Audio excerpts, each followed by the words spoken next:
tie for one of the committees, so it would be nice if someone would vote.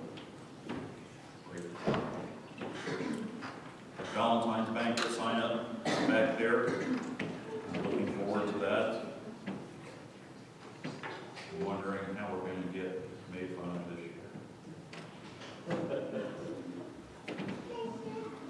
We are going to be in Revelation chapter 8.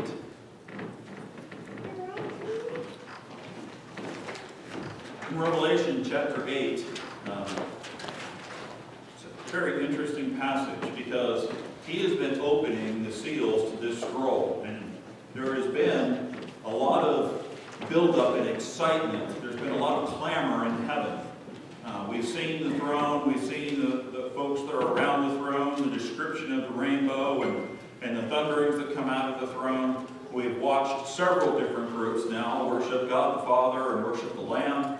We've seen the Lamb take the scroll and begin to open it, and there's excitement that builds, wondering, wow, what in the world does this scroll contain? And he breaks the seal, and there's a loud, come and see. And a rider goes forth, and then something else happens, and then something else happens. He's getting ready to break the seventh seal. And if you remember, there's only 7 seals. But you can tell that we're a long way from being through the book of Revelation. So there's a lot in the 7th seal. All right? We are going to look at the 7th seal. But we're only getting through the first 6 verses today. And we're going to have to hurry. Because we're going to spend all of our time talking about a pause. And I know it seems pretty weird, but this is a pretty significant pause. Let's read our first 6 verses here of Revelation chapter 8. When he had opened the 7th seal, there was silence in heaven about the space of half an hour.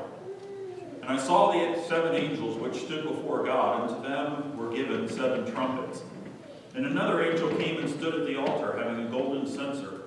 And there was given unto him much incense, that he should offer it with the prayers of all saints upon the golden altar which was before the throne. And the smoke of the incense, which came with the prayers of the saints, ascended up before God out of the angel's hand. And the angel took the censer and filled it with fire of the altar, and cast it into the earth.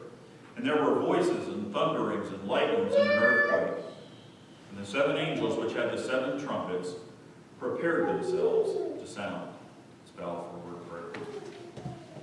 Father, sometimes as human beings we get so impatient. And it's so easy for us to see what we would do and how we would do something and when we would do something, but it's so much more difficult to understand sometimes how you work and why you work and when you work. And I trust that this passage this afternoon would be a large encouragement to us as it answers some questions for us that we have. And maybe it doesn't answer them in the way we would like, but it answers them in the way that we need. In Jesus' name we pray. Amen. We are going to look at a couple sections right here, and the first thing I want you to think about as we get ready to start this, I call it the pondering. And every once in a while, when I was working with my grandfather would get up early in the morning and he would work hard all morning long. He'd take an hour-long lunch break, and you didn't shorten it and you didn't hurry him while he was eating. He'd probably chewed every bite of food 100 times. But when lunch was over, it wasn't uncommon for him to jump up and head out the door, and he was going at it again until it was quitting time. But every once in a while, we'd be wandering around doing something, and I'd see him standing there, and he'd have a kind of wistful look on his face. I'd say, "Grandpa, what are you doing?" And he'd look at me and he'd say, "Pondering something." Maybe he wasn't sure how he was going to do something. Maybe he wasn't sure how something went down, but he was mulling it over in his mind, kind of like he did chewing his food. You know? Chew it mentally 100 times before you swallow it so that you make sure you have thoroughly worked it over and whatever decision you're getting ready to do is the good one. We're going to ponder for just a second. Book of Revelation is divided into 4 sections. You have the 7 letters to the churches, you have the 7 seals, you have the 7 trumpets, and then you have the 7 vial judgments. So we are what you would think, halfway through. But like I said, the trumpets and the vials are packed into that seventh one. The final seal, the scroll is fully open. And if you remember from chapter 5, verse 1, when John becomes aware that the one who liveth forever, that sits on the throne, is holding this scroll, he sees the scroll and he knows that it is sealed with 7 seals, but he also notices that there's writing within and without. And what's really interesting is, as Jesus is getting ready to break this 7th seal, that means he has fully opened it. You can read the entire front, you can read the entire back. Everything that once was hidden has now been revealed. It's pretty incredible. Chapter 8 is an important chapter because it meets 4 needs for us.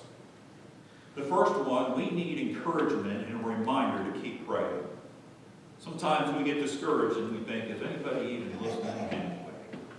And this is an important section, especially this beginning part here, as an encouragement and a reminder to keep praying. Secondly, we need to understand the connection between God's wrath on sin and the ravages of nature. I spent a little time looking at some of this, and I thought, I'm not so sure why we've never paid attention to this before. But when God's judgment is involved, it's not just us that's affected. Nature is affected, and it's affected in some pretty horrible ways. Think about it, folks. The flood drastically, dramatically, permanently changed the whole landscape of the earth. So what do you think is going to happen when he opens the 7th seal? We need to see that these judgments shout the glory of God. I mean, yes, he's judging sin, and yeah, there are some awful, awful things that are about ready to happen on the earth, but there's something that you have to see too. You can't just look at it and say, oh man, that's horrible. It's kind of a tale of 2 cities, because while the judgment is such a horrible judgment, it also tells us something about the incredible power and the incredible glory of God. So we don't want to miss it.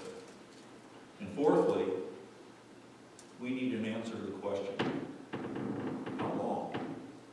How long? You ever caught yourself saying, I wonder how long that person gets away with such and such before justice takes place? I'm going to go to the book of Psalms. I'm going to very quickly go through a couple of passages for you because I was a little shocked the first time I saw this. And it's probably not exhaustive, but it's good. Starting in Psalm 4, verse 2. O ye sons of men, how long will ye turn my glory into shame? How long will you love vanity and seek after leasing? Selah. And go over to chapter 6, verses 1 through 3. O Lord, rebuke me not in thine anger, neither chasten me in thy hot displeasure. Have mercy upon me, O Lord, for I am weak. O Lord, heal me, for my bones are vexed. My soul is also vexed, but thou, O Lord, how long? How long are you going to vex me, Lord? Go to chapter 13, verses 1 and 2. How long wilt thou forget me, O Lord, forever? How long wilt thou hide thy face from me? How long shall I take counsel in my soul, having sorrow in my heart daily? How long shall my enemy be exalted over me? Maybe you've been in the midst of tribulations and some of those questions have popped up in your mind and it's like, man alive, is God ever going to do anything? Is he ever going to answer? Go to chapter 35, Psalm 35, and verse 17.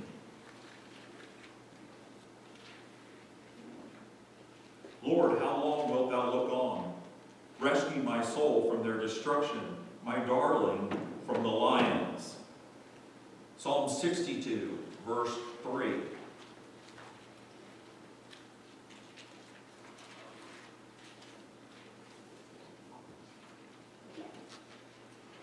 How long will ye imagine mischief against a man? Ye shall be slain, all of you, as a bowing wall shall ye be, and as a tottering fence. You ever wonder why it seems like people get away with evil forever and ever and ever and ever? 79, verse 5.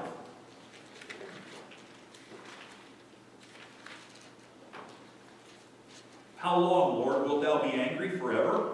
Shall thy jealousy burn like a fire? 80, verse 4.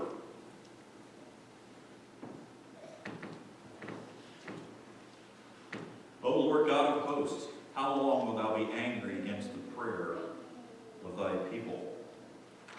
90, verse 13.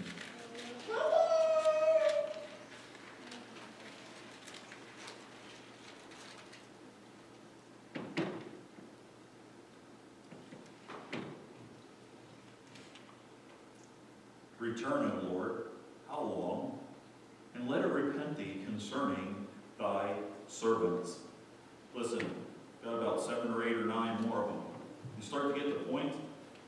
I mean, all the way through the Psalms, you have these folks who are in different situations, and some of them are really difficult, and some of them they're just wondering when there is an end, and when are you going to show up? And some of them are, how long is it going to be that I'm punished for this? And some of them are, you know, Lord, are you going to be upset with me forever because I can't stand the broken fellowship of the relationship? And he goes on and on and on. And you get all the way to Revelation chapter 6 in verse 9 and 10. And we looked at the folks that are gathered underneath the altar. And you have these souls that have been killed during the tribulation period. And they're crying, how long before you avenge our blood? There is a basic need in people to know, how long is this nonsense going to go on before somebody does something about it? And in Revelation chapter 8, we get an answer because God tells us it's time. He's going to deal with it. He's going to start making it right. And the rest of the book is a roadmap and an explanation of exactly how he is going to do that. Now, we don't know when it starts. We know that some of these tribulations occur for 5 or 6 months. And some of them are fairly quick, although the effect is long-lasting. But God is going to meet an important need. There's one other thing he's going to do.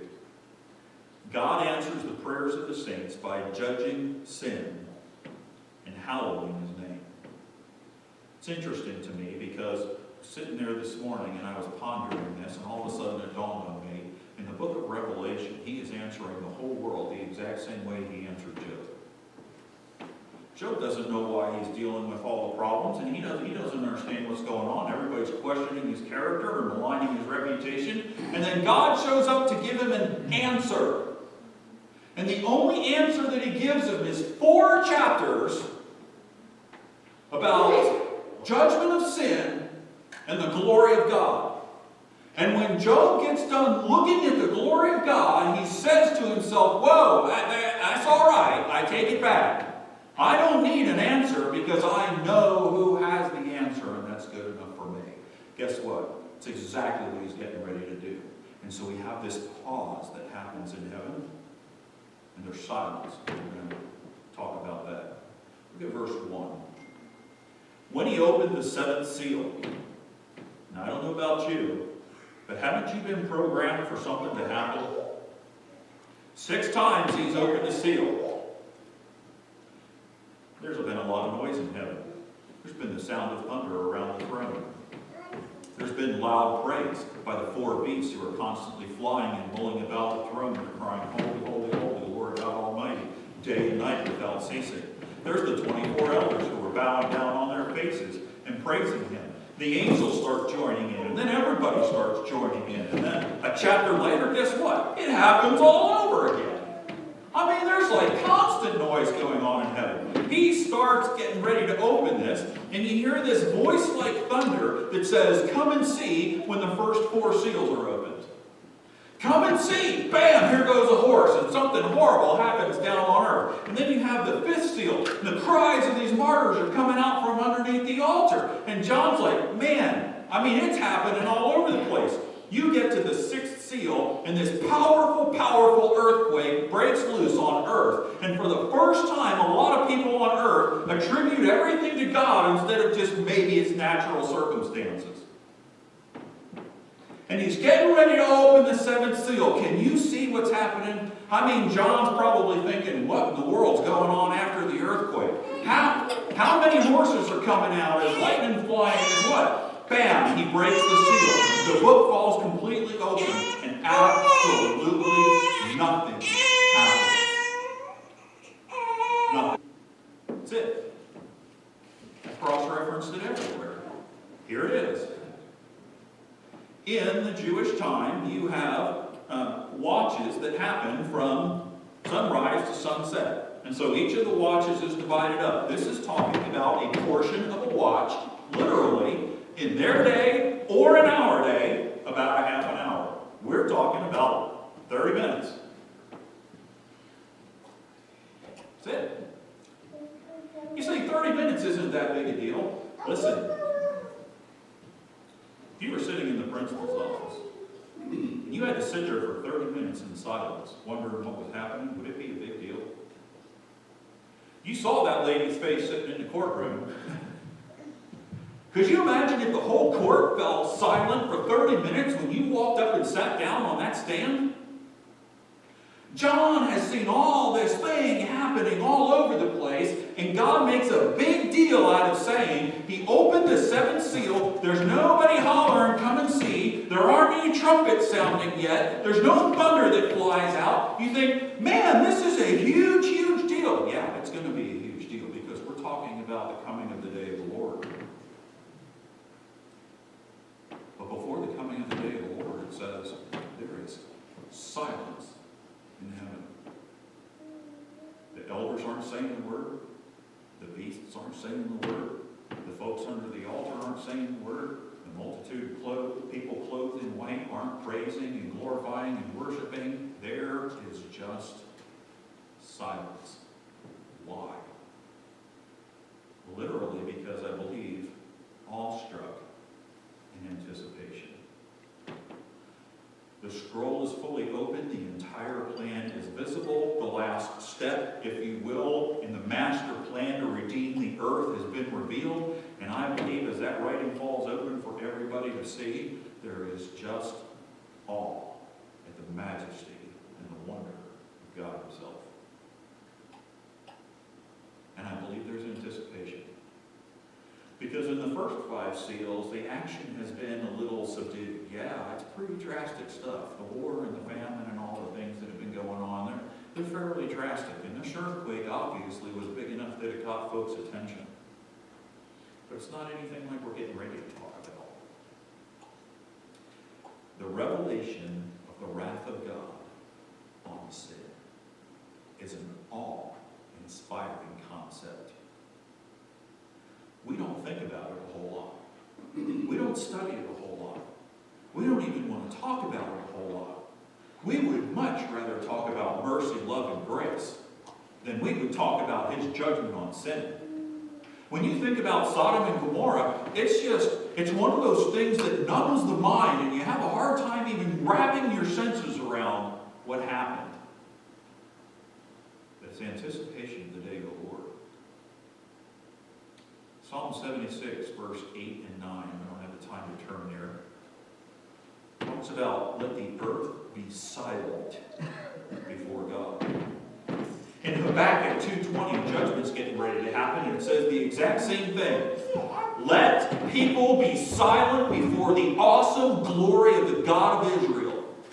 Zephaniah 1:7 and Zechariah 2:13, all of them say the exact same thing. And I can't help but wonder if that isn't exactly what's happening here in heaven. They've been praising. They've been pouring out their hearts. They love him and adore him. And when he opens that 7th seal, there's nothing but awe and anticipation. Wow. God is going to answer the question, how long before he judges sin? Right now. And nobody says a word. Nobody's shifting uncomfortably on their feet. There's no beating angels' wings. There's nobody running in to interrupt. It's just a half an hour of silence. And I believe if you and I were John and we were standing there, it probably seemed like eternity. There's preparation that goes on. Look at verse 2. I saw the 7 angels which stood before God, and to them were given 7 trumpets. Understatement. no names, there's no ranks, there's no descriptions. Is it Gabriel and his brothers? Is it, we don't need to know. All we know is that there are 7 angels, and the word stand is like military formation, an order of ranking. I can see this picture. There is silence for a half an hour, and then you have these angels who run in, and they are standing at attention before God as if on parade. And they stand there, and they stand there, and they stand there. Nobody says a word. There is no noise in heaven. God doesn't react to them, and you wonder, what in the world is going on? Well, they're giving 7 trumpets. Blow them. Who's going first?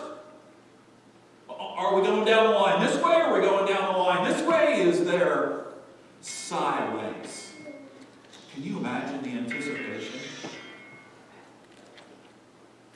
Zephaniah 1, verses 14 through 16 says, the day of the Lord will come with trumpets.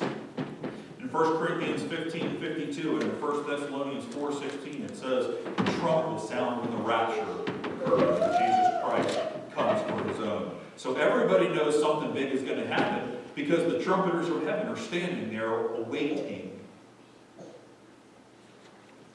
They are ready to sound, but they don't move. They don't say anything, and they don't blow until you get down to verses 5 and 6.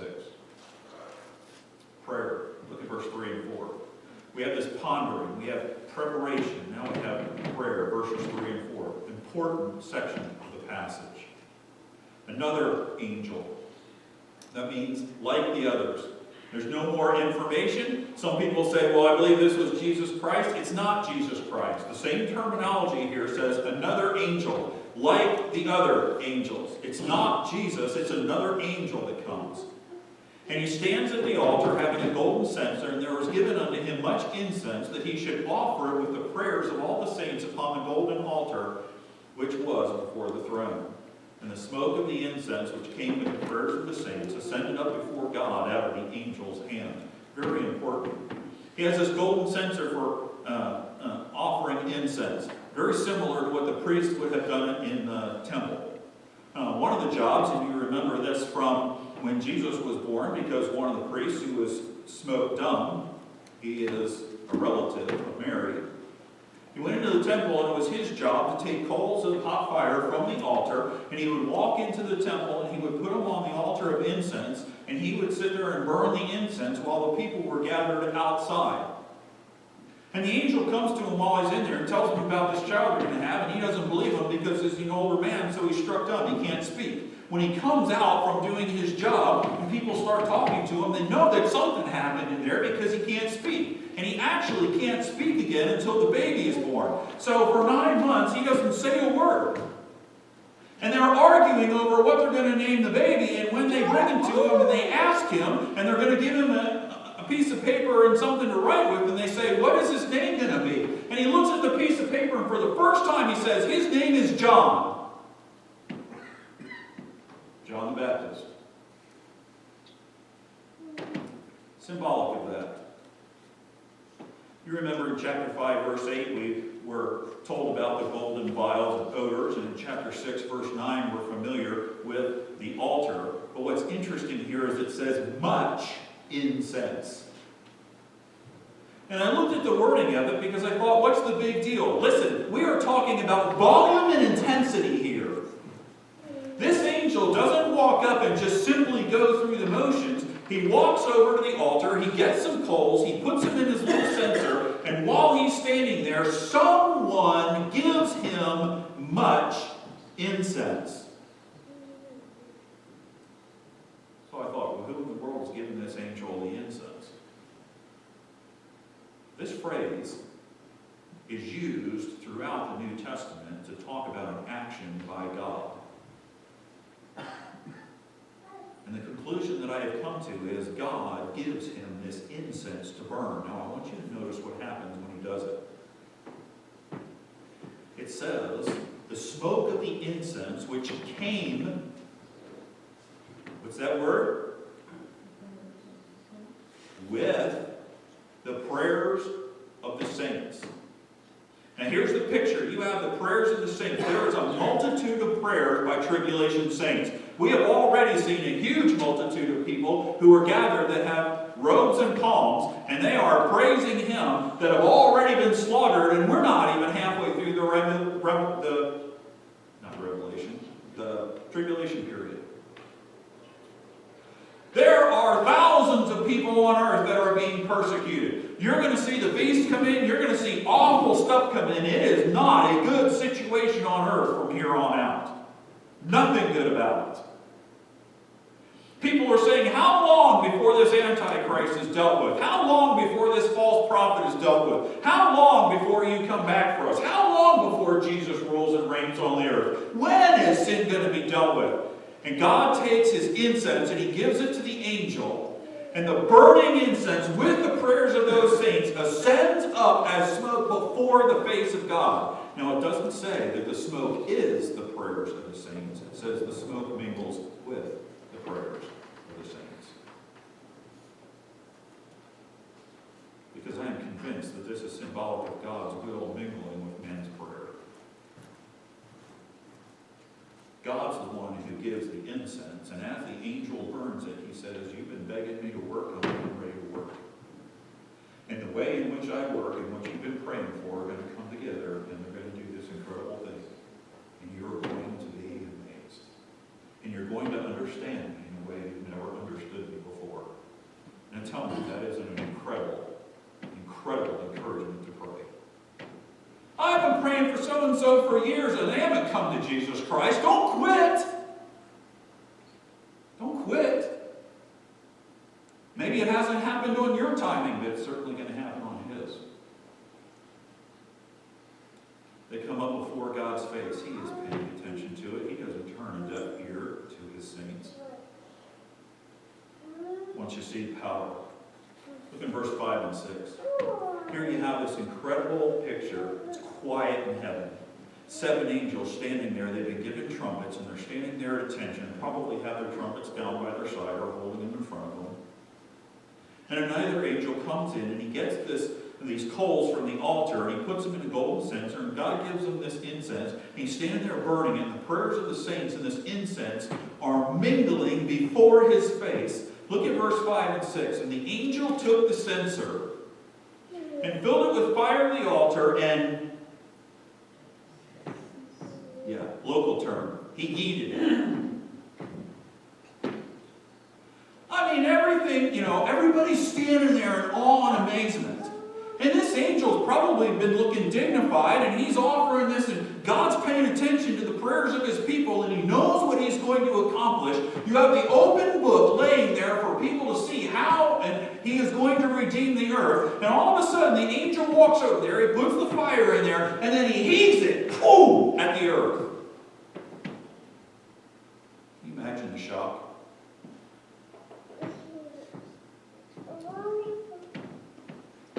Turns and he flings it to earth. Can you see the contrast?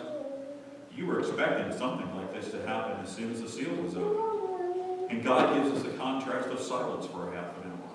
And then after He has everybody's attention, and after there's awe, and there's this anticipation of what's going to happen, everybody's probably just sitting there watching and taking the whole thing in. And all of a sudden, boom, He chucks a fastball right at the earth. And I believe it's symbolic of God's will and prayer resulting in action. And like a great fireball from the sky, God's will is headed to earth. What's the result? Verse 6. Up in verse 5. There were voices and thunderings and lightnings and an earthquake. Getting the attention of earth, like a silence in heaven, did those occupants up there. Look with me real quickly to 2 Samuel chapter 22, verse 8.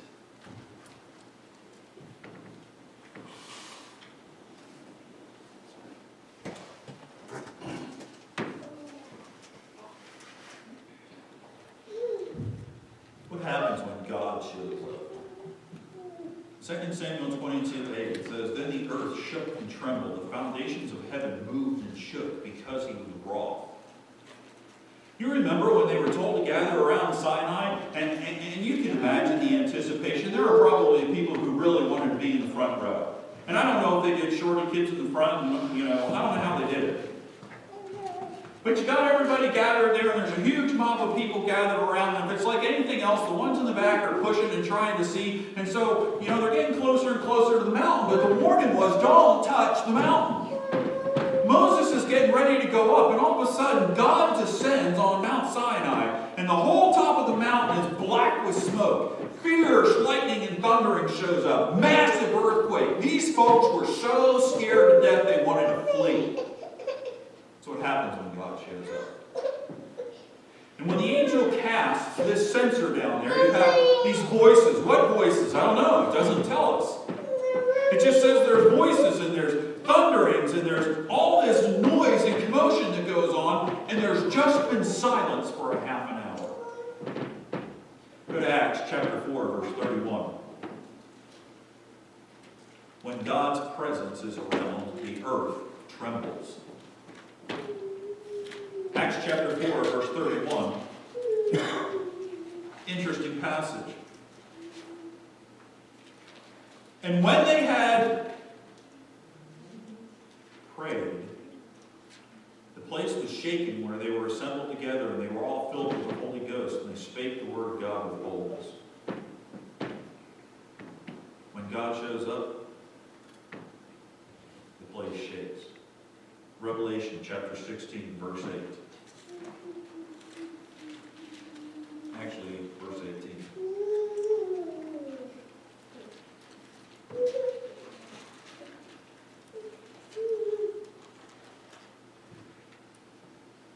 This is the last judgment as the seventh angel is pouring out his vial into the air. And it says there were voices and thunderings and lightnings. And there was a great earthquake, such as was not since men were upon the earth. So mighty an earthquake and so great. What happens when God's presence shows up? The earth trembles. There's silence for a half an hour, and then all of a sudden you have this sign of the presence and the power of God. Folks on earth, you better pay attention. Because if you've been trying to live your life without me, I'm fixing to get your attention. You will either bow the knee here, or you will bow the knee in judgment.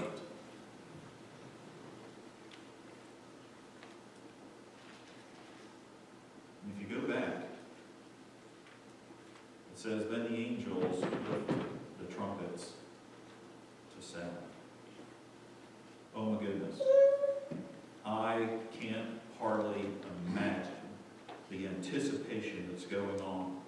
I mean, all of this stuff has just happened. And in verse 6 it says, and the seven angels which had the seven trumpets prepared themselves to sound. You've ever been in a band, or you've been in an orchestra or something, and they're standing there and they're holding their instrument down here, and all of a sudden that angel turns and yeets that thing into the earth, and there's voices, and there's thunder, and there's lightning, all this stuff, and people's eyes probably got that big around. And then all of a sudden, these seven angels standing in rank and file order before God put that trumpet to their mouth. And make no mistake, he's got people's attention now. But like we looked at in Hosea this morning, is anybody listening?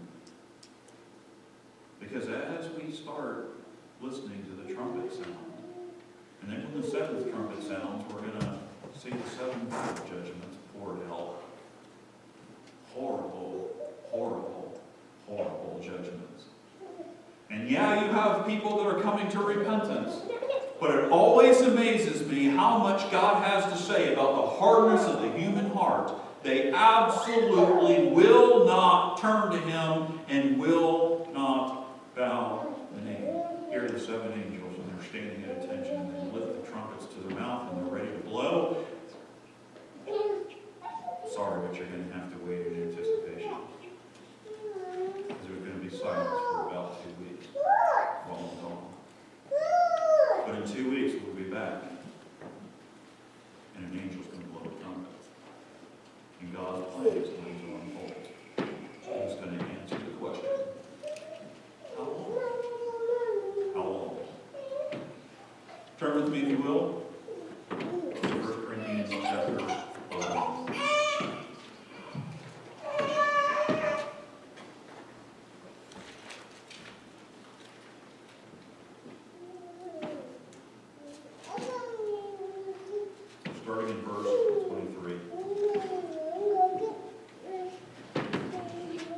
For I have received of the Lord that which also I delivered unto you, that the Lord Jesus, the same night in which he was betrayed, took bread. And when he had given thanks, he brake it and said, Take, eat, this is my body which is broken for you. This do in remembrance of me. After the same manner also he took the cup when he had supped, saying, This cup is the New Testament of my blood. This do ye as often as ye drink it in remembrance of me. For as often as ye eat this bread and drink this cup, ye do show the Lord's death till he come. Wherefore whosoever shall eat this bread and drink this cup of the Lord unworthily shall be guilty of the body and blood of the Lord. But let a man examine himself, and so let him eat of that bread and drink of that cup. For he that eateth and drinketh unworthily eateth and drinketh damnation to himself, not discerning the Lord's body. For this cause many are weak and sickly among you, and many sleep. For if we would judge ourselves, we should not be judged. For when we are judged, we are chastened of the Lord, that we should not be condemned of the world.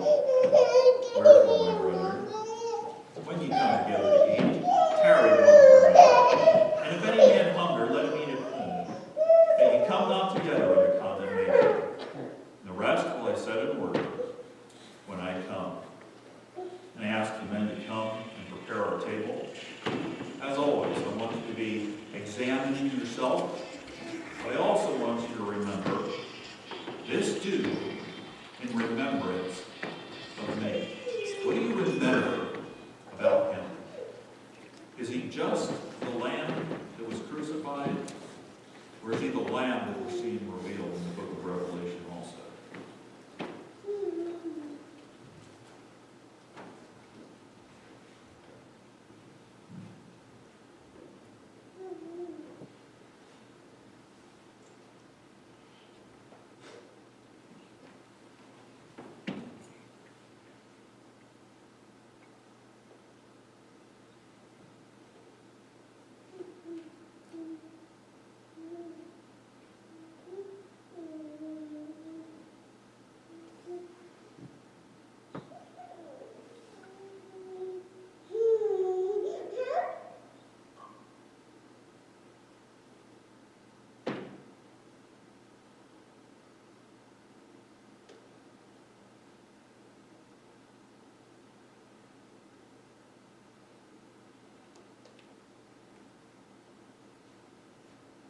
Father, as we gather together this afternoon to partake of the Lord's table, it behooves us to ask ourselves some questions. Do we love you? Do we obey you? Do we serve you? Do we long for the second coming of your Son? Do we appreciate the sacrifice on the cross of Calvary? Do we remember him? And help us not just in the communion service, but throughout our lives to act in such a way